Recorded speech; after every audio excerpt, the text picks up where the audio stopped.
بے شک ہم خداوند کے شکر گزار ہیں کہ خدا کے خادم پادری پروفیسر وسیم اللہ کھوکھر صاحب آج ہمارے درمیان تشریف لائے ہیں، اور پادری صاحب بے شک کسی تعارف کے محتاج نہیں ہیں، ہماری ساری کلیسیا جو ہے وہ انہیں بخوبی جانتی ہے، لیکن ایک بات میں بتانا چاہتا ہوں کہ خداوند اب اپنے بندے کو، اپنے خادم کو اور کثرت سے استعمال کر رہا ہے، اور ہم یہ دیکھتے ہیں کہ پاکستان کے طول و عرض میں ہی نہیں بلکہ یورپ میں بھی مقبول عام ہیں، اور ان کا خاصہ، ان کی خوبصورتی یہ ہے کہ وہ جس ٹیکسٹ پر بات کرتے ہیں اس ٹیکسٹ پر رہتے ہیں، اس میں اترتے ہیں اور اس ٹیکسٹ میں سے خوبصورت موتی نکالتے ہیں، اور یہ خدا کے پاک روح کا کام جو اپنے بندہ کے وسیلے اپنے لوگوں کے درمیان کرتا ہے۔ سو میں ان کی اس خدمت کے تعلق سے آپ کو بتانا چاہتا ہوں کہ ایک مسافرانہ زندگی، یعنی انجیل کی خاطر ایک گھر بدلنا، پھر دوسرا، پھر تیسرا، تو یہ بھی ان کی زندگی کا حصہ ہے۔ مسافرانہ زندگی، جیسے خدا کے کلام میں لکھا ہے کہ وہ ہمیں لیے پھرتا ہے انجیل کی خاطر، تو یہ بات بھی اس منادی کے دوران، اس خدمت کے دوران خدا کے بندہ نے ان باتوں کا سامنا کیا، لیکن تو بھی ہمیں یہ خوشی ہے کہ خدا اپنے بندہ کو کثرت سے استعمال کرتا ہے۔ سو آپ کی تعلیموں کی گونج میں انہیں دعوت دیتا ہوں کہ وہ آئیں اور خدا کے کلام میں سے بانٹیں۔ پادری پروفیسر وسیم اللہ کھوکھر صاحب۔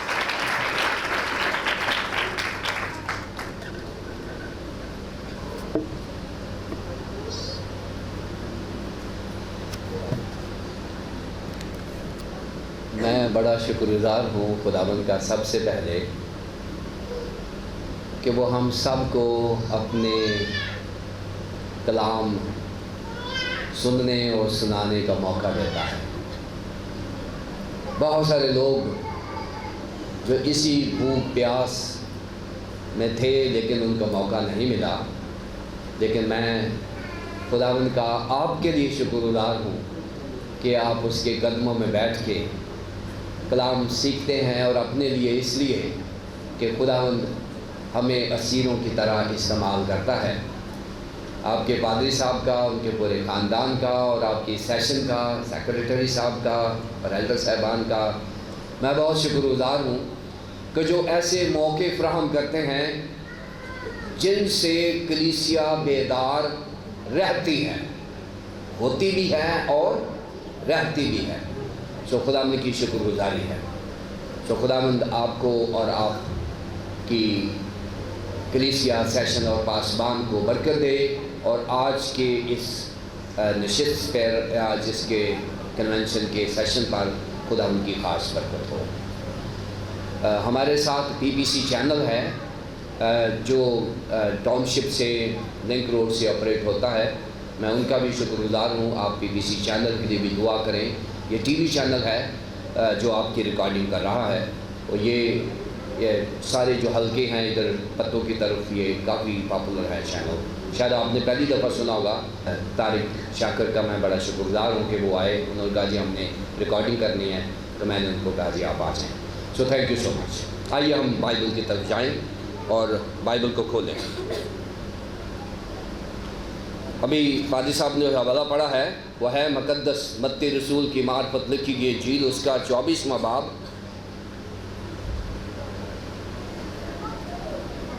اور اس کی 32 آیت پڑھا، لیکن میں صرف 42ویں آیت پڑھوں گا آپ کے سامنے، ورس 42۔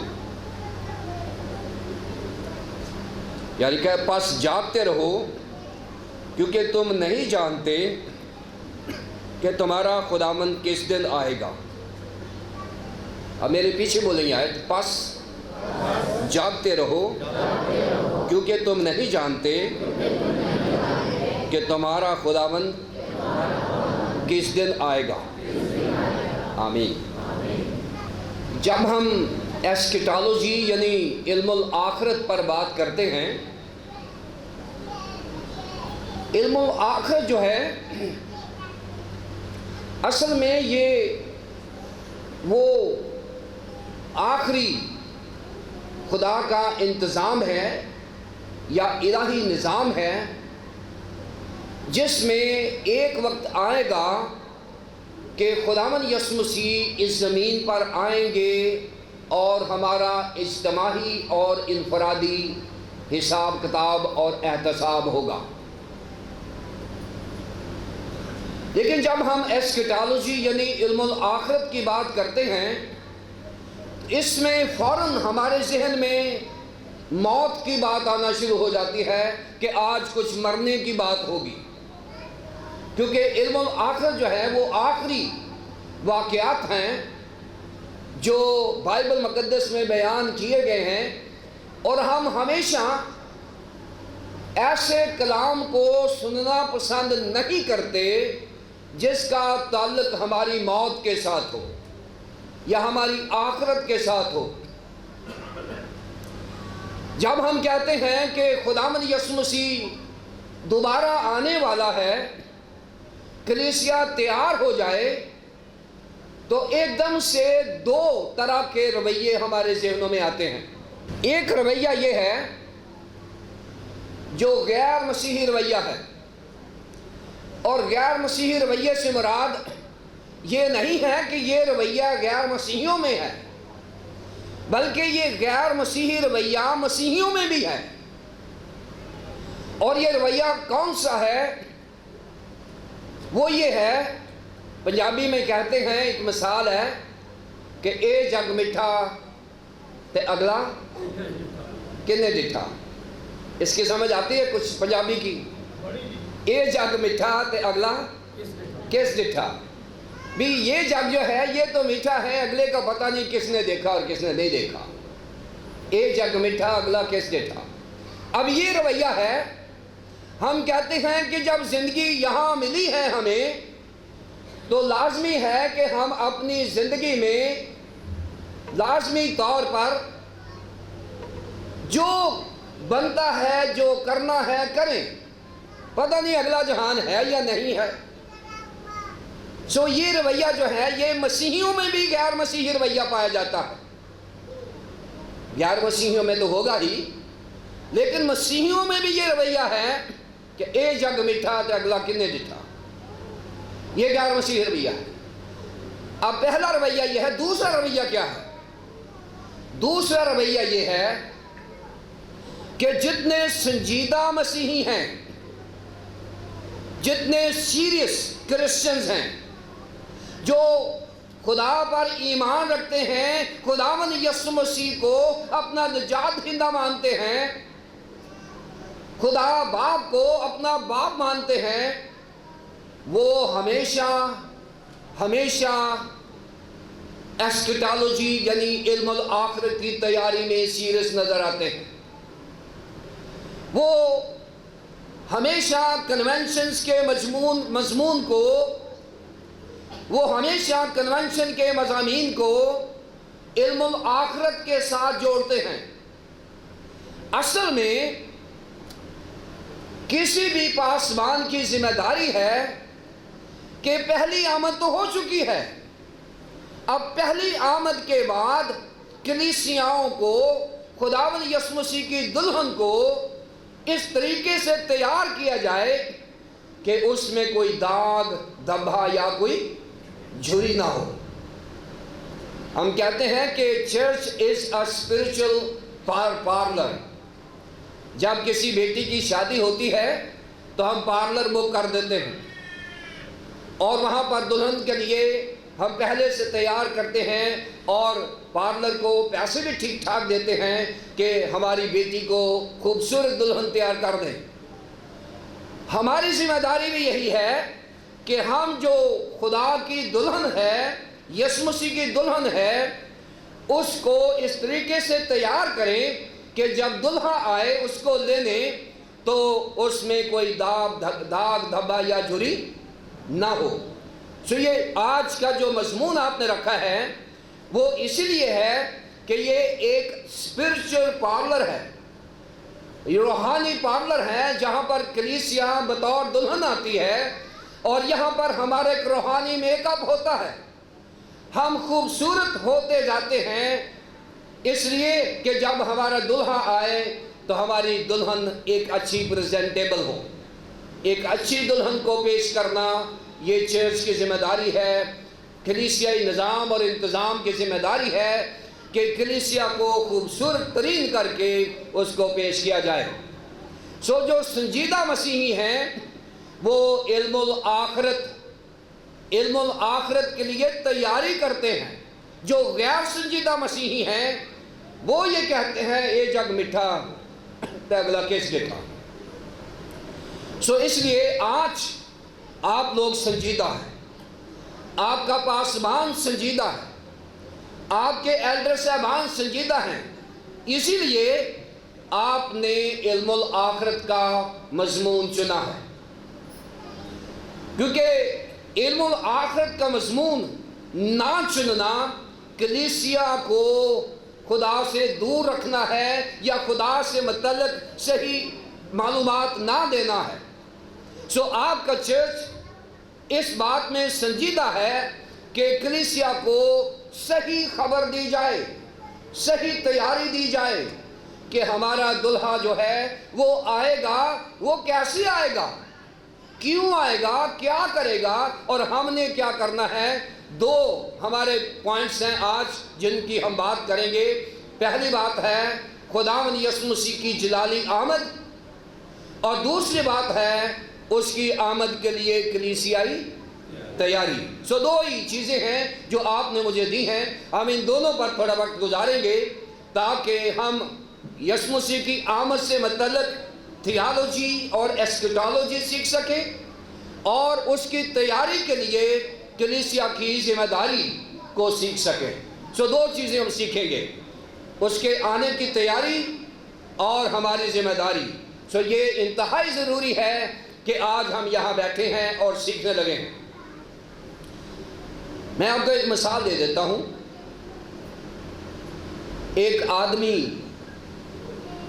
ایک آدمی شخص جو ہے وہ دریا کے کنارے سیر کر رہا تھا،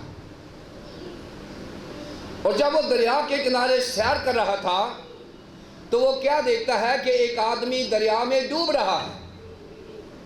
ایک آدمی دریا میں ڈوب رہا ہے، اور جو کنارے پر سیر کر رہا ہے وہ چھلانگ لگاتا ہے اور اس ڈوبتے ہوئے شخص کو بچا لیتا ہے، اور بچانے کے بعد اس کو نئے کپڑے دیتا ہے، اس کو کھانا شانا چائے سے پلاتا ہے، اور اس کو دعا دے کر اس کے گھر بھیج دیتا ہے۔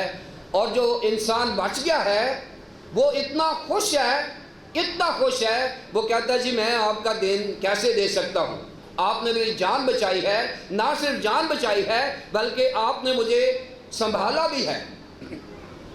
وہ بہت خوش ہوا۔ اب دو سال گزر گئے، اور یہ جو آدمی بچایا گیا تھا، جو ڈوب رہا تھا بچایا گیا تھا، اس کی لڑائی ہوئی اور اس نے کسی شخص کو قتل کر دیا۔ جو بچایا گیا تھا اس کی لڑائی ہوئی اور اس نے کسی شخص کو قتل کر دیا، اور مقدمہ آ گیا عدالت میں۔ اور جب عدالت میں مقدمہ آیا تو جب اس نے دیکھا کہ جو عدالت میں جج بیٹھا ہے یہ وہی آدمی ہے جس نے دریا سے اسے بچایا تھا، جس نے ڈوبتے ہوئے کو بچایا تھا، اور وہ جو قاتل تھا بہت خوش ہوا، کہتا کہ یہ تو وہی انسان ہے جس نے مجھے دریا سے بچایا تھا، اور یہ آج بھی مجھے بچائے گا، کیونکہ یہ تو بچانے والا ہے، اس کے ذہن میں بچانا ہی بچانا لکھا ہے، یہ نجات دہندہ ہے، اس لیے مجھے کوئی خطرہ نہیں ہے، میں نے جو بھی کیا ہے یہ میرا گناہ معاف کرے گا اور مجھے بچائے گا۔ تو کیا ہوا کہ جج نے جب مقدمہ سنا تو اس نے اس کو سزائے موت دے دی، سزائے موت دے دی۔ اور جب سزائے موت دے دی اس کو گرفتار کر کے لے جانے لگے تو وہ ہاتھ جوڑ کے کھڑا ہو گیا، کہتا ہے جناب میں وہی آدمی ہوں جس کو آپ نے دریا میں ڈوبنے سے بچایا تھا، آج آپ کو کیا ہو گیا ہے، آج آپ کیوں نہیں بچا رہے مجھے؟ تو جج نے کہا اس وقت میں بچانے والا بن کے آیا تھا، آج میں عدالت کے تخت پر بیٹھا ہوں، آج میں عدالت کے تخت بیٹھا ہوں، اور آج میں کسی کو بچانے نہیں بلکہ ہر کسی کا حساب کرنے آیا ہوں۔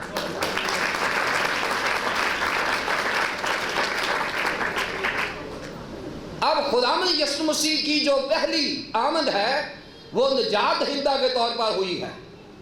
وہ جب آیا ہے وہ بچانے والا ہے، اس نے ہمیں ڈوبتے ہوئوں کو بچایا ہے۔ ہم دنیا کے سمندر میں غرق ہو گئے ہوئے تھے، ہم گناہ میں ڈوب گئے ہوئے تھے، اور خدا نے کہا اے باپ ان کو معاف کر، کیونکہ یہ نہیں جانتے کیا کرتے ہیں۔ خدا نے ہمیں معاف کیا، اور اس کے بعد جب معافی ہو گئی ہے تو اس کا یہ مطلب نہیں ہے کہ ہم بچائے گئے ہیں تو ہم دوبارہ گناہ آلودہ زندگی بسر کریں، ہم دوبارہ قتل و غارت کریں، ہم دوبارہ زناکاری کریں، ہم دوبارہ بدکاری کریں، ہم دوبارہ مکر و فریب کریں۔ ایسی بات نہیں ہے، کیونکہ اب جب یسوع مسیح آئیں گے تو وہ تخت عدالت پر بیٹھیں گے۔ وہ بچانے والا نہیں ہے، وہ اس نے بچا دیا ہے۔ اب جب دوبارہ آمد ہوگی اس میں اس کا پیار نہیں، اس کا احتساب، اس کو احتساب کے لیے آ رہا ہے۔ وہ ہمارا احتساب کرنے کے لیے، اس کی جو ذمہ داری ہے وہ عدالتی ذمہ داری ہے۔ کیوں اس کو عدالتی ذمہ داری کیوں سونپی گئی ہے؟ کچھ چیزیں ہیں جن کو ہم لاجیکلی دیکھیں گے آج۔ اس کو ذمہ داری اس لیے دی گئی ہے کہ اس نے دنیا کی عدالت کو اپنے اوپر لے لیا تھا۔ جب وہ زمین پر تھے تو خدا باپ سے اس نے کہا کہ ساری کی ساری عدالت جو دنیا کی ہے وہ میرے اوپر ڈال دے، جو دنیا کا گناہ ہے وہ میرے اوپر ڈال دے، لہذا دنیا کی عدالت کو میں اپنے اوپر لے لوں گا، دنیا کو بچا لوں گا، اور خود میں اپنے آپ کو قربان کر دوں گا۔ اور جب اس نے قربان کیا تو لکھا ہے اسی واسطے خدا نے بھی اسے بہت سربلند کیا، بہت سربلند کیا، اور وہ نام بخشا جو سب ناموں سے اعلیٰ ہے۔ اور وہ اعلیٰ نام خدا کا اپنا نام ہے، یہوہ ہے، اپنا نام ہے۔ اور اب وہ ساری کی ساری عدالت جو اس کے اوپر ہوئی تھی، اس نے کہا بیٹا کیونکہ تو نے دنیا کی عدالت اپنے اوپر لے لی ہے، لہٰذا اب دنیا کی عدالت بھی تیرے ہی سپرد کی جاتی ہے، دنیا کی عدالت بھی تیرے ہی سپرد کی جاتی ہے، کیونکہ دنیا کی عدالت تو نے خود اپنے اوپر لے لی ہے، اب پوری دنیا کی عدالت بھی تو ہی کرے گا۔ اب جب خداوند یسوع مسیح آئیں گے تو وہ دنیا کی عدالت کے لیے آئیں گے، اور وہاں کوئی سفارش نہیں چلتی، کوئی روح رات نہیں ہے۔ وہاں میرے اور آپ کے اعمال سامنے آئیں گے، اور اعمال کے ساتھ ساتھ، اعمال سے مراد یہ نہیں ہے کہ ہم اعمال کی وجہ سے بچائے جائیں گے، نہیں، ایسا نہیں ہے۔ ہم نے اپنے اعمال بطور شکر گزاری پیش کرنے ہیں۔ دیکھیں یہاں کنفیوز نہیں ہونا آپ نے، بہت سارے لوگ یہ سوچتے ہیں کہ ہمارے نیک اعمال ہمیں بچائیں گے، نہیں۔ ہماری ججمنٹ کیسے ہوگی؟ جس نے یسوع مسیح کو اپنا نجات دہندہ نہیں مانا، اس کی عدالت ہوگی، کیونکہ جب ہم اس کے ہو جاتے ہیں تو ہم اپنے اعمال سے ثابت کرتے ہیں کہ ہم مسیحی ہیں۔ جب ہم یسوع مسیح کو اپنا نجات دہندہ مان لیتے ہیں تو ہماری بول چال میں یسوع مسیح نظر آتا ہے، ہمارے چال چلن میں یسوع مسیح نظر آتا ہے۔ اور اگر ایسا نہیں ہوتا تو اس کا مطلب یہ ہے کہ ہم نے ابھی تک یسوع مسیح کو اپنا نجات دہندہ قبول نہیں کیا۔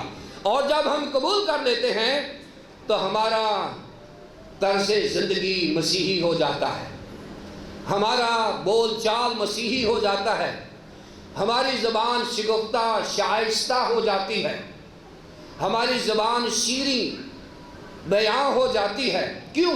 اس لیے کہ یسوع مسیح ہمارا ایسا نجات دہندہ ہے جو جب زمین پر تھا اس نے ہر اس آدمی کو گلے لگایا ہے جس کو لوگ چھونا پسند نہیں کرتے تھے۔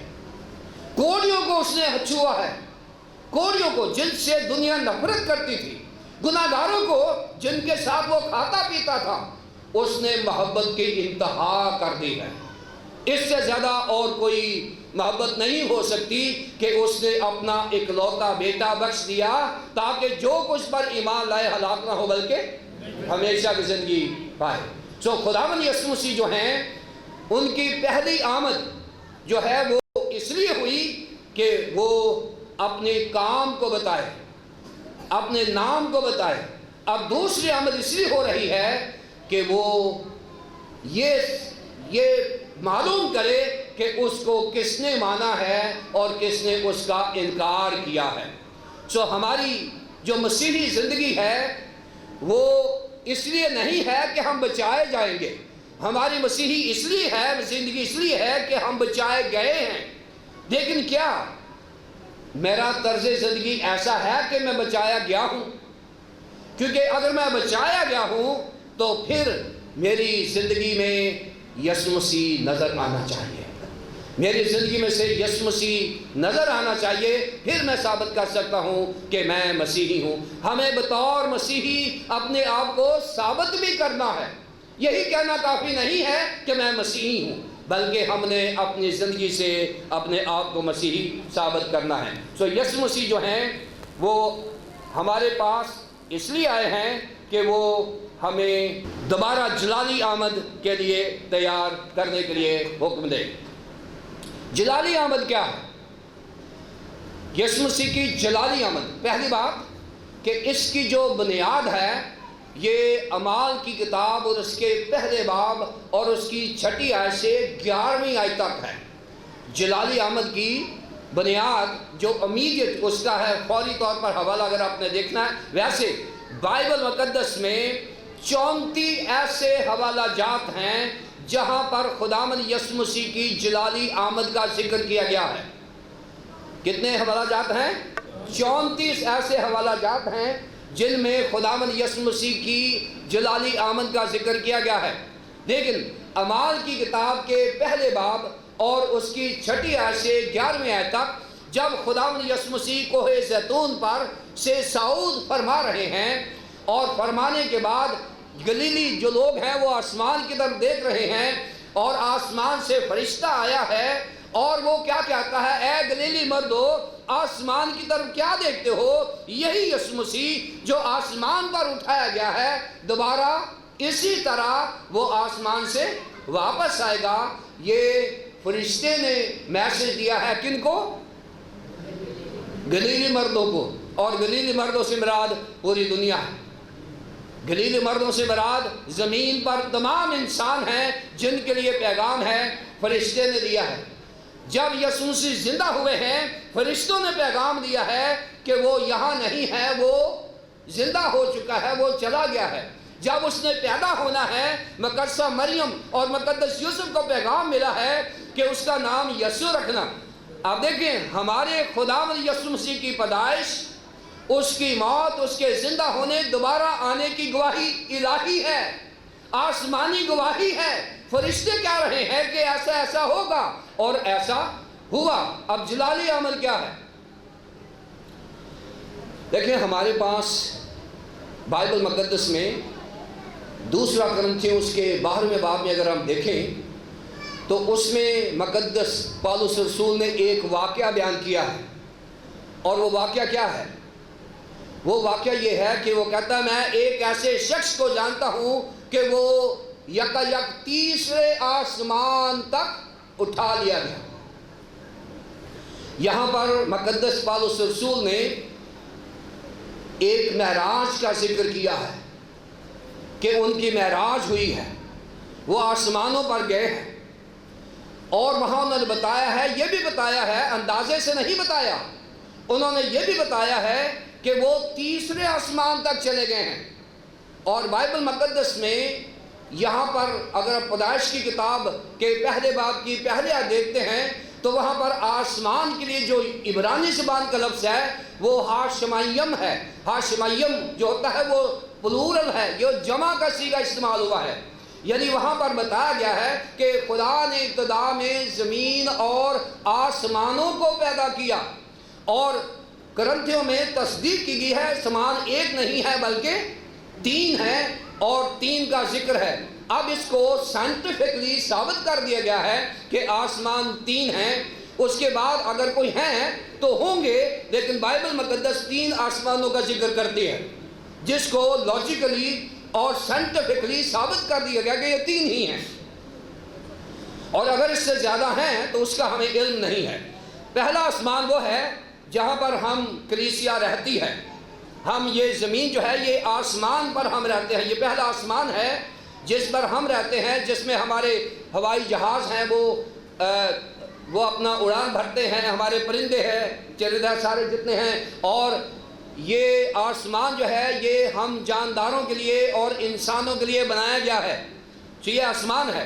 اس کے بعد دوسرا آسمان ہے، دوسرا آسمان جو ہے اس میں سورج، چاند، ستارے ہیں، ہیونلی باڈیز ہیں، وہاں پر یہ سارے اجرام فلکیات ہیں۔ تیسرا آسمان جو ہے وہاں پر خدا کا تخت لگا ہوا ہے، اور وہاں پر خداوند یسوع مسیح موجود ہیں، وہاں پر فرشتگان موجود ہیں، اور وہ روحانی دنیا کے لیے بنایا گیا ہے۔ اب سائنس نے یہ ہمیں اجازت دے دی ہے اور معلوم کر کے بتایا ہے کہ انسان پہلے آسمان پر تو رہ سکتا ہے، لیکن وہ دوسرے آسمان تک بھی جا سکتا ہے، اور اسی لیے لوگ چاند پر چلے گئے ہیں، مریخ پر جانا تیاری ہے، لوگ مریخ کی بھی تیاری کر رہے ہیں۔ سو اس کا مطلب یہ ہے کہ دوسرے آسمان تک ہم لوگ جا سکتے ہیں، لیکن تیسرے آسمان میں ہمارا جسم نہیں جا سکتا، تیسرے آسمان میں ہمارا جسم نہیں جا سکتا، اس کو جلالی بدن میں ٹرانسلیٹ ہونا پڑتا ہے۔ تیسرے آسمان میں فزیکل باڈی نہیں جا سکتی، اس کو جلالی بدن میں تبدیل کرنا پڑتا ہے، جیسے ہمارے 2 انبیاء کرام بائبل مقدس میں ہوئے ہیں، پہلا ہے ہنوک نبی اور دوسرا ہے ایلیا نبی۔ ان کو جب آسمان پر اٹھایا گیا تو یہ ایسے لگا کہ جسم میں اٹھائے گئے، لیکن جیسے ہی وہ اوپر جاتے ہیں تیسرے آسمان پر جانے سے پہلے ان کو ٹرانسلیٹ کیا جاتا ہے، ان کو تبدیل کیا جاتا ہے ایک جلالی بدن میں، اور وہ جلالی بدن جو ہے وہ آسمان پر جا سکتا ہے، جسمانی بدن آسمان پر نہیں جا سکتا۔ اب ہم دوبارہ آتے ہیں یسوع مسیح کے اوپر۔ یسوع مسیح جو میرا اور آپ کا نجات دہندہ ہے، جب وہ صلیب پر مرا ہے تو وہ جسمانی بدن میں مرا ہے۔ کون سے بدن میں مرا ہے؟ جسمانی بدن میں مرا ہے۔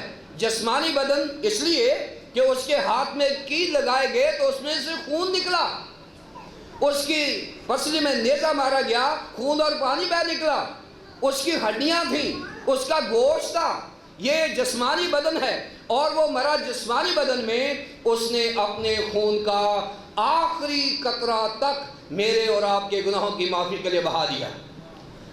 اور اس کے بعد جب اس کو قبر میں رکھا گیا تو اس کا جسمانی جسم جو ہے وہ رکھا گیا، لیکن جب وہ زندہ ہوا تو وہ جسمانی بدن میں زندہ نہیں ہوا، وہ جلالی بدن میں زندہ ہوا، اور جب زندہ ہوا تو اس کے بعد یسوع مسیح کے پاس یہ ابیلٹی تھی کہ وہ بند کمروں میں چلا جائے۔ کیوں؟ جلالی بدن کی گوشت اور ہڈی نہیں ہوتی، جلالی بدن نظر آتا ہے، اس کی گوشت اور ہڈی نہیں ہوتی، اور وہ بند کمروں میں جا سکتا ہے۔ شاگرد دعا کر رہے ہیں اور یسوع مسیح کہتا ہے تم پر سلامتی ہو، یسوع مسیح جا سکتے ہیں۔ اب یہاں میں ایک لاجک ڈیولپ کرنے لگا ہوں۔ لاجک یہ ہے کہ ہمارا خداوند یسوع مسیح مردوں میں سے زندہ ہونے والا پہلا پھل ہے۔ اب دیکھیں، جو کوئی دعویٰ کرتا ہے نا، اس دعوے کو ثابت کرنا ضروری ہے، بغیر ثابت کیے دعویٰ قابل قبول نہیں ہے۔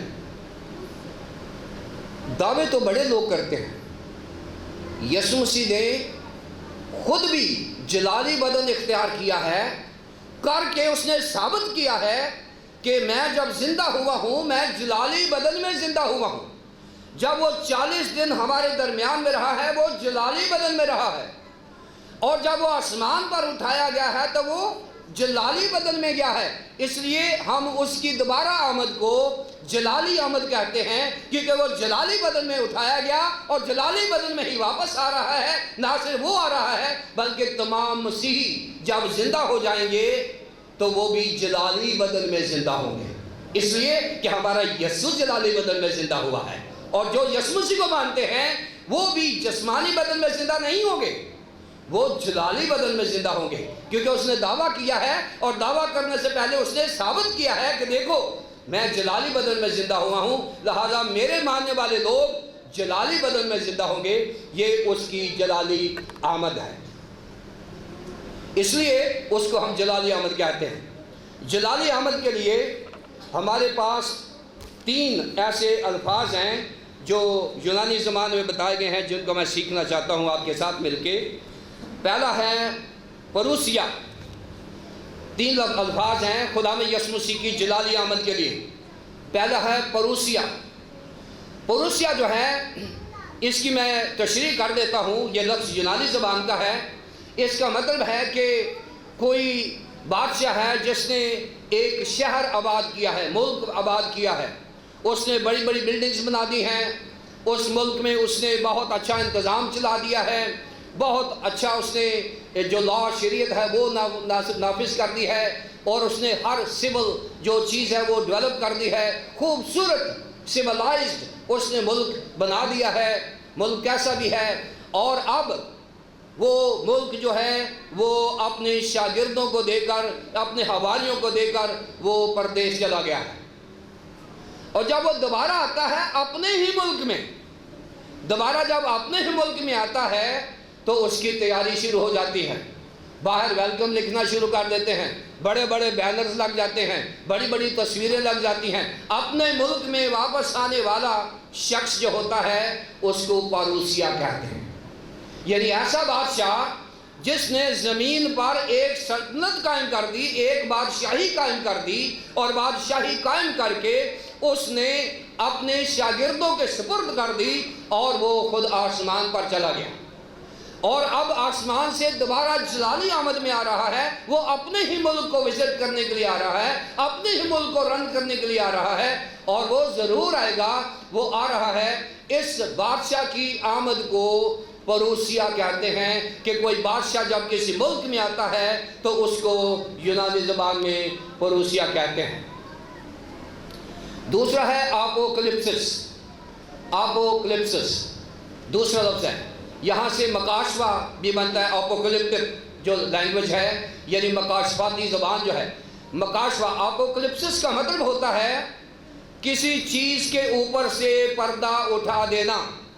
مثال کے طور پر یہاں اگر 4-5 ٹوکریاں رکھی ہوں اور اس کے اوپر پردہ ڈالا ہو، اور میں آپ سے کہوں کہ کلیسیا بتائے کہ ان ٹوکریوں میں کیا ہے، تو آپ اندازہ لگا سکتے ہیں، لیکن آپ کو اصل میں پتہ نہیں کہ اس میں کیا ہے۔ لیکن اگر میں اس کو اٹھا دوں تو بیچ میں وہ ٹوکریاں پھلوں سے بھری ہوں، تو پھر آسانی سے آپ بتا دیں گے کہ یہ ٹوکریوں میں پھل ہے۔ تو اپوکلپسس کا مطلب ہوتا ہے کہ کسی چیز سے پردہ اٹھا دینا، کسی چیز کو سامنے لا کر رکھ دینا، تاکہ کلیسیا کو آسانی ہو جائے کہ ان ٹوکریوں میں کیا ہے۔ سو پردہ اٹھانا، خداوند یسوع مسیح کی جلالی آمد جو ہے وہ ہر بات سے پردہ اٹھا دے گی، کوئی چیز پردے میں نہیں رہ سکتی۔ اپوکلپسس کیوں استعمال ہوا ہے؟ کہ ہم شاید ایک دوسرے سے پردہ رکھ سکتے ہیں، ہم شاید ایک دوسرے سے پرائیویسی رکھ سکتے ہیں، لیکن خدا کے ساتھ کسی قسم کی کوئی پرائیویسی نہیں ہے، خدا سے کوئی چیز چھپی ہوئی نہیں ہے۔ خداوند جب آئے گا تو وہ تمام چیزوں سے پردہ ہٹا دے گا، اور لکھا ہے کہ ہر اس کا حساب ہو جائے گا، جو یسوع مسیح کو مانتا ہے اور جو یسوع مسیح کو نہیں مانتا، وہ بھیڑوں اور بکریوں کو علیحدہ علیحدہ کر دے گا۔ اسی میں ہی آگے مثال دے دی گئی ہے 25ویں باب میں۔ سو اپوکلپسس کا مطلب ہوتا ہے کسی ڈھکی ہوئی چیز کے اوپر سے پردہ اٹھا دینا۔ اب تیسرا جو لفظ استعمال ہوا ہے وہ ہے ایپیفنیا۔ ایپیفنیا ہوتا ہے کسی چیز کو دیدنی طور پر اپنی آنکھوں سے، دیدوں سے دیکھنا، دیدنی آمد۔ اب یہاں پر بائبل مقدس کیوں یہ 3 لفظ استعمال کر رہی ہے؟ جلالی آمد کے لیے بائبل مقدس نے 3 الفاظ جان بوجھ کر استعمال کیے ہیں کیونکہ یہ روح القدس کی رائٹنگ ہے، روح القدس کی تحریر ہے، کیونکہ تینوں الفاظ جو ہیں وہ ہمارے خداوند یسوع مسیح کی جلالی آمد کے مقصد کو بیان کر رہے ہیں۔ مقصد یہ ہے نمبر 1 کہ وہ اپنی رایا کو وزٹ کرنے کے لیے آ رہا ہے، وہ بادشاہوں کا بادشاہ ہے، وہ اس لیے آ رہا ہے۔ دوسرے نمبر پر وہ ہر ڈھکی ہوئی چیز، ہر ڈھکی ہوئی چیز سے پردہ اٹھا رہا ہے، یہ نمبر 2۔ نمبر 3 یہ ایمبیگوس نہیں ہے، مبہم نہیں ہے۔ یہ جو آمد ہے یہ کوئی فرضی سٹوری نہیں ہے۔ دیکھا ہے ہر آنکھ اسے دیکھے گی، وہ دیدنی ہو کر آ رہا ہے۔ جب وہ آئے گا، بعد میں بہت سارے ہم نے گیت گائے ہیں، جب وہ آئے گا تو ہر آنکھ اسے دیکھے گی، کوئی چھپا نہیں ہوگا۔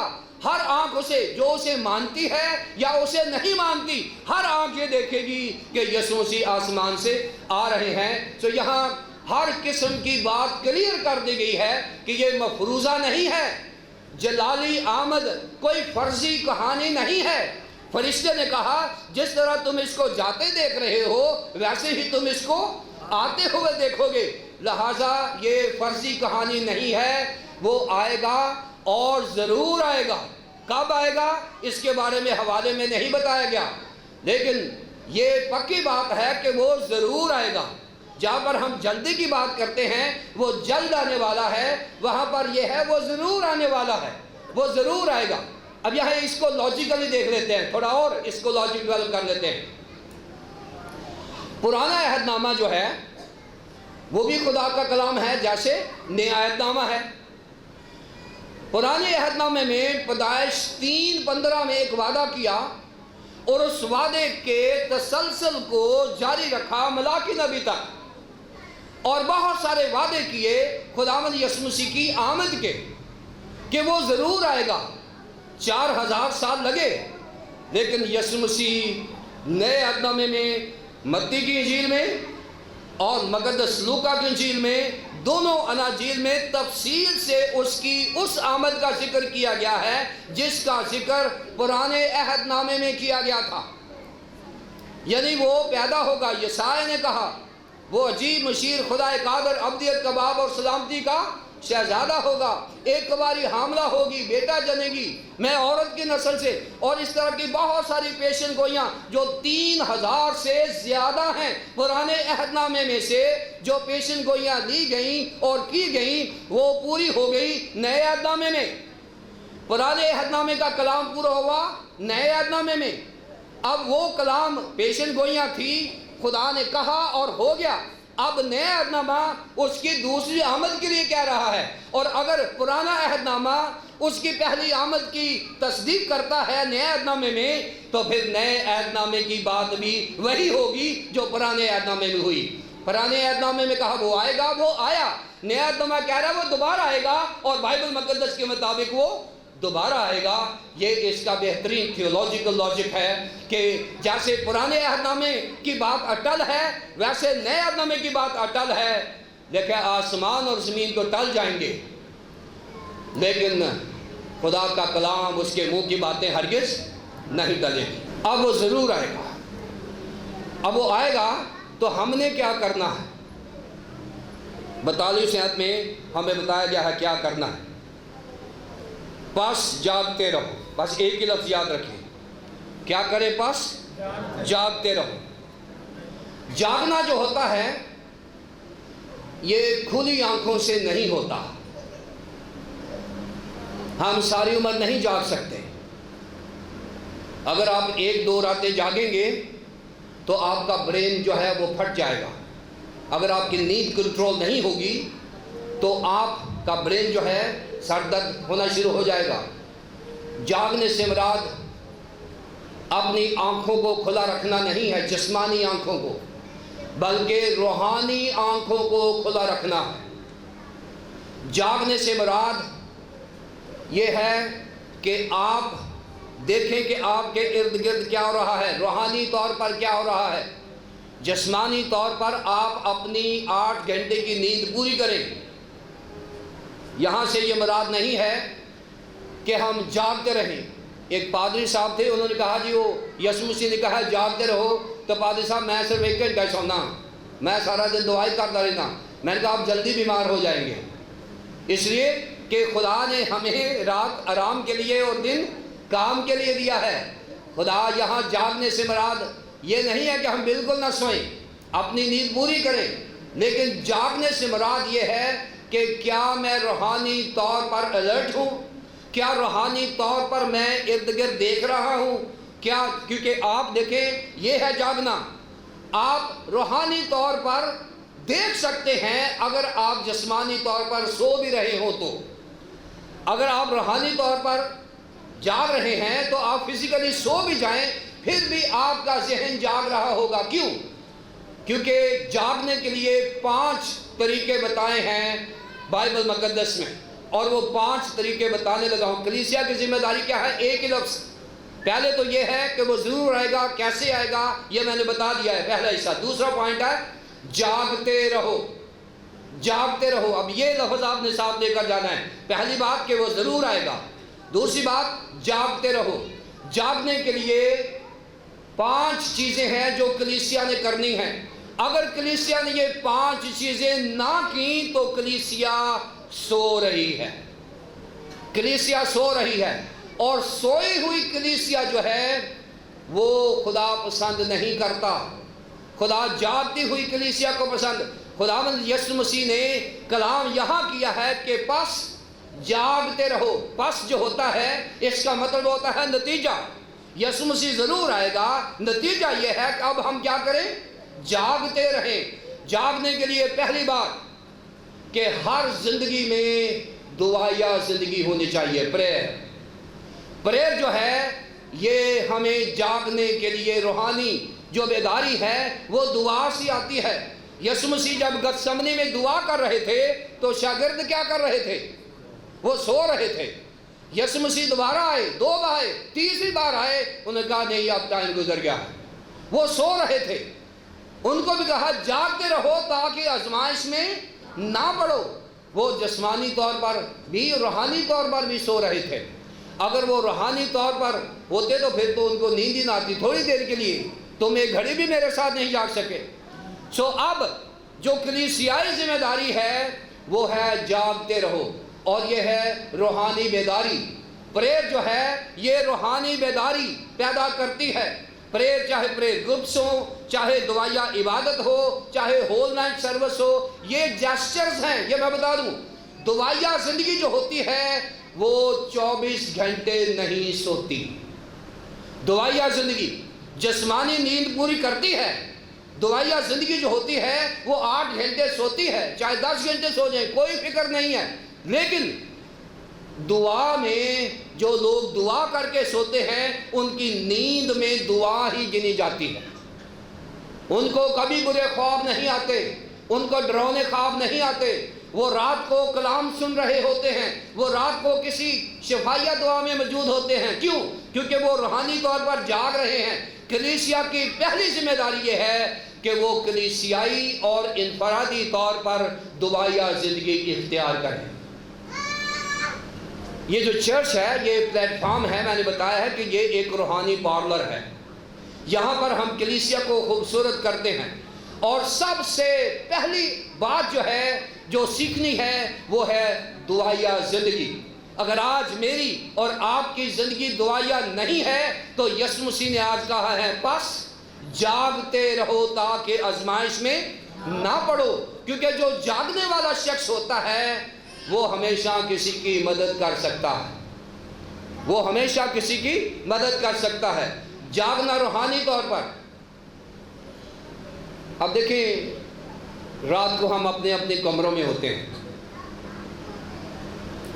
اور خدا نہ خواستہ زلزلہ آ جائے تو جو شخص جاگ رہا ہے وہ فوراً اس کمرے کو چھوڑ دے گا، وہ باہر چلا جائے گا۔ جو سو رہا ہے وہ کمرے کو نہیں چھوڑے گا۔ اور کئی دفعہ ہم کہتے ہیں جی رات کو زلزلہ آیا تھا، وہ کہتا ہے مجھے نہیں پتا، میں ستا تھا۔ تو اگر تھوڑا زیادہ آ جاتا تو پھر تو سب کو ہی پتہ چل جاتا۔ وہ تو شکر ہے تھوڑا زلزلہ آیا تھا، پہلے جب زیادہ آیا تھا جو سو رہے تھے وہ سو ہی گئے۔ کیونکہ جاگنا جو ہوتا ہے یہ آپ کو موقع ملتا ہے کہ آپ کسی بڑی مصیبت سے بچ سکتے ہیں۔ دعا جو ہے روحانی بیداری ہے، اور جو روحانی بیداری میں نہیں ہے وہ کسی بھی مصیبت میں گرفتار ہو سکتا ہے۔ سو دعا جو ہے کلیسیائی طور پر اور انفرادی طور پر خاندانوں میں، اب اس کے 3 طریقے ہیں دعا کرنے کے۔ پہلا یہ ہے، کیونکہ روحانی بیداری کی پہلی جو شرط ہے وہ دعا ہے، اس کا پہلا طریقہ یہ ہے کہ آپ اپنی ذاتی دعا میں رہیں۔ انفرادی طور پر، چاہے بچے ہیں، چاہے بڑے ہیں، چاہے کوئی بھی اسٹیٹس آپ کا، دعا سے مراد آپ کا خدا کے ساتھ ایک ذاتی رشتہ ہے جس کو آپ ڈیولپ کر رہے ہیں۔ دعا سے مراد آپ کی ڈیپینڈنسی ہے، یعنی آپ خدا کو اعتماد کر رہے ہیں، اپنا انکار کر رہے ہیں اور خدا کا اقرار کر رہے ہیں۔ یہ دعا ہمیں سکھاتی ہے۔ ہمیں انفرادی طور پر دعا کرنی چاہیے، اور اگر میری زندگی میں اور آپ کی زندگی میں دعا کم ہے تو آج کی کنونشن کا مضمون یہ ہے کہ جاگتے رہو، دعا کرو انفرادی طور پر۔ پھر دوسری بات، کلیسیائی طور پر دعا میں ٹھہرنے کی کوشش کریں، اور تیسری طور پر خاندانی طور پر اپنے اپنے خاندانوں میں دعا کریں۔ اور یہ پہلی چیز ہے جو ہمیں کلیسیائی بیداری کی طرف لے جائے گی، اور وہ ہے کلیسیائی ذمہ داری کہ وہ جاگتے رہیں۔ پہلی بات کہ وہ دعا میں رہیں، پہلی بات۔ دوسری بات ہے بائبل مقدس کا مطالعہ۔ یہ وہ تیاری ہے جو کسی بھی پارلر میں دلہن کی جاتی ہے۔ روحانی پارلر میں کسی دلہن کو تیار کرنے کے لیے آپ تو پتہ نہیں کیا کیا کاسمیٹک استعمال کرتے ہوں گے، لیکن روحانی کاسمیٹکس جو ہیں وہ یہ ہیں کہ پہلے دعا ہونی چاہیے، اور دعا کے بعد خدا کا کلام ہونا چاہیے۔ خدا کا کلام جو ہے وہ کیا کرے گا؟ ہمیں بند اور گودے میں سے گزر جائے گا، وہ ہمارے اندر کو صاف کر دے گا۔ خدا کا کلام کیا کرے گا کہ ایمان سننے سے پیدا ہوتا ہے، اور سننا مسیح کے کلام سے ایمان پیدا ہوتا جائے گا۔ اور جیسے جیسے ہم خدا کے کلام کو سنتے جائیں گے، سناتے جائیں گے، سیکھتے جائیں گے، سکھاتے جائیں گے، ویسے ویسے ہمارا ایمان وگرس موٹا تازہ ہوتا جائے گا۔ اور ہمارا ایمان جیسے جیسے زیادہ ہوگا تو خداوند یسوع مسیح نے کہا ہے کہ اگر ہم میں رائی کے دانے جتنا ایمان ہو تو ہم اس پہاڑ کو کہیں کہ سمندر میں چلا جا تو وہ چلا جائے گا۔ بتایا کیا ہے کہ کلام سے ایمان پیدا ہوگا، ایمان سے جو دعا کی جائے گی اس سے مریض بچ جائے گا، سب کچھ ہو سکتا ہے۔ کیونکہ دعا جو ہے وہ ایمان کی محتاج ہوتی ہے، ایمان جو ہے وہ کلام کا محتاج ہوتا ہے، کیونکہ کلام سے ایمان پیدا ہوتا ہے، اور ایمان سے جو دعا کی جاتی ہے وہ کبھی رائگاں نہیں جاتی۔ ابتدائی رسول جو ہیں، اعمال کی کتاب 2 باب کی 42 آیت میں وہاں لکھا ہے کہ وہ کلام کی منادی کے لیے اکٹھے ہوتے تھے۔ وہ بھی 4 چیزیں کرتے تھے: روٹی توڑنے کے لیے، دعا کرنے کے لیے، بشارت کرنے کے لیے، اور کلام سیکھنے سکھانے کے لیے وہ اکٹھے ہوتے تھے۔ سو یہ جو پرنسپلز ہیں یہ بائبل مقدس کے ہیں۔ پہلا میں نے اصول بتایا ہے کہ جس کلیسیا میں دعا ہوتی ہے وہ کلیسیا ہمیشہ جاگتی رہتی ہے۔ جس کلیسیا میں دعا نہیں ہے وہ کلیسیا روحانی بیداری میں نہیں جا سکتی۔ تو روحانی بیداری دعا سے ہوتی ہے۔ نمبر 2، کلام کے پڑھنے اور پڑھانے، سیکھنے اور سکھانے سے ایمان پیدا ہوتا ہے، اور جب کلیسیا میں ایمان پیدا ہوتا ہے تو کلیسیا میں بیداری پیدا ہونا شروع ہو جاتی ہے۔ تیسری بات، ریگولر چرچ اٹینڈنس۔ تیسری بات، کلیسیائی عبادات میں حاضر ہونا، کلیسیائی عبادات میں شامل ہونا۔ آج کل بڑا رواج بن گیا ہے کہ اتوار کو کیا چرچ جانا ہے، ٹیلی ویژن پہ سن لیں گے، کلام ہی سننا ہے نا۔ نہیں، جب ہم نے عقیدہ پڑھا ہے، پادری صاحب نے ابھی ایمان کا اقرار کیا ہے، تو اس کا آخری حصہ تھا اور میں ایمان رکھتا ہوں روح القدس پر، پاک کلیہ کلیسیا پر۔ اس کے بعد کیا ہے؟ مقدسوں کی رفاقت ٹیلی ویژن کے سامنے نہیں ہوتی۔ مقدسین کی رفاقت اس طرح کنونشنز میں ہوتی ہے، سیمینارز میں ہوتی ہے، چرچ عبادات میں ہوتی ہے۔ سو اس کا مطلب یہ ہے کہ جو بلیور، جو ایماندار کلیسیائی عبادات کو یقین نہیں کرتا وہ مقدسین کی رفاقت کا انکار کرتا ہے جو ہمارے ایمان کا ایک لازمی جزو ہے۔ ڈاکٹر برکت ہوا کرتے تھے، ایف سی کالج کے جو پرنسپل تھے، ڈاکٹر برکت، وہ ہمارے سینٹ اینڈریوز چرچ کے ممبر ہوا کرتے تھے۔ بہت پڑھا لکھا آدمی تھا، بہت ہی پڑھا لکھا، یہاں تک کہ وہ پاسبانوں کو پڑھانے میں بڑی مدد کرتا تھا، پاسبانوں کو سکھانے میں بڑی مدد کرتا تھا۔ تو ایک دن ایسے کسی پاسبان نے اس سے پوچھا کہ ڈاکٹر صاحب سرمن کیسا لگا ہے؟ تو انہوں نے ایک جواب دیا، کہتے یہ سرمن میں نے سنا بھی بڑی دفعہ ہے اور سنایا بھی بڑی دفعہ ہے، اس میں کوئی شک نہیں ہے کہ کلام عبادت کا حصہ ہے، لیکن میں اصل میں یہاں مقدسین کی رفاقت کے لیے آتا ہوں۔ اس نے کہا کہ میں یہاں اس لیے آتا ہوں کہ مقدسین کی رفاقت، کیونکہ مقدسین کی رفاقت ہمارے ایمان کا حصہ ہے، کیونکہ اگر ہم ایماندار ہیں تو ہمیں مقدسین کی رفاقت میں آنا ہے، دعا بھی کرنے، کلام بھی سیکھنا سکھانا ہے۔ لیکن اس کے نزدیک وہ کہہ رہا تھا میں ہر کامنٹری پڑھ سکتا ہوں، انگریزی اس کو آتی تھی، ہر کامنٹری پڑھ سکتا ہوں، سرمن تیار کر سکتا ہوں، اگر سرمن کی حد تک میں گرجی آؤں تو پھر تو میں گھر بیٹھ کے سیکھ سکتا ہوں، لیکن میرا مقصد یسوع مسیح کے حکم کو ماننا ہے، عقیدے پر عمل کرنا ہے، اور عقیدہ کیا ہے؟ مقدسین کی رفاقت، اور میں ایمان رکھتا ہوں مقدسوں کی رفاقت اور شراکت پر۔ سو مقدسین کی رفاقت جو ہے یہ تیسرا پلر ہے روحانی بیداری کا۔ پہلا پلر کون سا ہے؟ پریئر، اور دوسرا پلر کون سا ہے؟ Bible study. تیسرا پلر کون سا ہے؟ رفاقت اور شراکت۔ چوتھا ہے ایوانجلزم، ایوانجلزم بشارت۔ اب یہ جو تین چیزیں پہلے میں نے بتائی ہیں کہ ہم پریئرفل ہو جائیں، دعائیا زندگی اختیار کر لیں، دوسری بات کہ ہم کلام کو سیکھنا سکھانا شروع کر دیں، تیسری بات کہ ہم مقدسین کی رفاقت میں آ جائیں، چوتھی بات یہاں سے نکلے گی کہ جو کلیسیا بیدار ہوگی وہ کلیسیا بشارتی کلیسیا ہوگی۔ سوئی ہوئی کلیسیا کبھی بشارتی کلیسیا نہیں ہو سکتی، بشارت وہی کلیسیا کرے گی جو کلیسیا بیدار ہے۔ کیوں؟ کیونکہ بشارت کے لیے آپ کو فنڈز بھی درکار ہیں، آپ کو گاڑی بھی درکار ہے، آپ کو ساری چیزیں درکار ہیں، اور وہ مجموعی طور پر یہاں سے حاصل ہوتی ہیں۔ یہ پلاٹ ایسے نہیں آپ نے لے لیا، یہ بشارتی کلیسیا کا ثبوت ہے، وہاں رات کو میٹنگ ہوئی ہے، بشارت ہوئی ہے۔ یہ ساری چیزیں کب ہوتی ہیں؟ جب پریئر ہوتی ہے، بائبل سٹڈی ہوتی ہے، اور چرچ میں لوگ آتے ہیں، مقدسین کی رفاقت ہوتی ہے، تو خدا کیا کرتا ہے؟ یہاں سے ایوانجلسٹ نکال لیتا ہے، یہاں سے مبشر نکال لیتا ہے، یہاں سے بشارت شروع ہو جاتی ہے۔ اور یہ پانچواں پلر ہے روحانی بیداری کا، اور ہماری ذمہ داری ہے کہ یسوع مسیح کی تیاری کریں اور دعائیا زندگی اختیار کریں، نمبر 1، نمبر 2 بائبل اسٹڈی کریں، نمبر 3 چرچ میں آئیں، ریگولر چرچ میں آئیں، کوئی چھٹی نہ کرے۔ اتوار کا دن چھٹی کا دن نہیں ہے، اتوار کا دن خدا کا دن ہے، سارا دن ان کے ساتھ گزاریں۔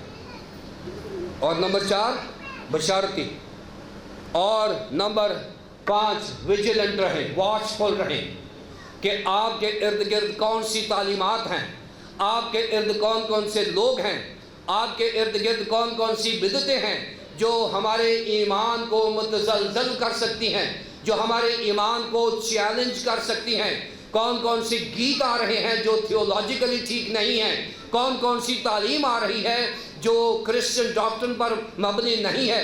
واچ فل رہیں، آپ اپنی آنکھوں کو کھلے رکھیں، روحانی آنکھوں کو کھلے رکھیں، اپنے پاسبان کو ٹرسٹ کریں، اور اپنے پاسبان پر بھروسہ کر کے اس کی تعلیم اور اس کے جو طریقہ کار ہیں ایوانجلزم کا، اس کو بلیو کریں، کیونکہ پاسبان سے زیادہ آپ کو کوئی نہیں جانتا۔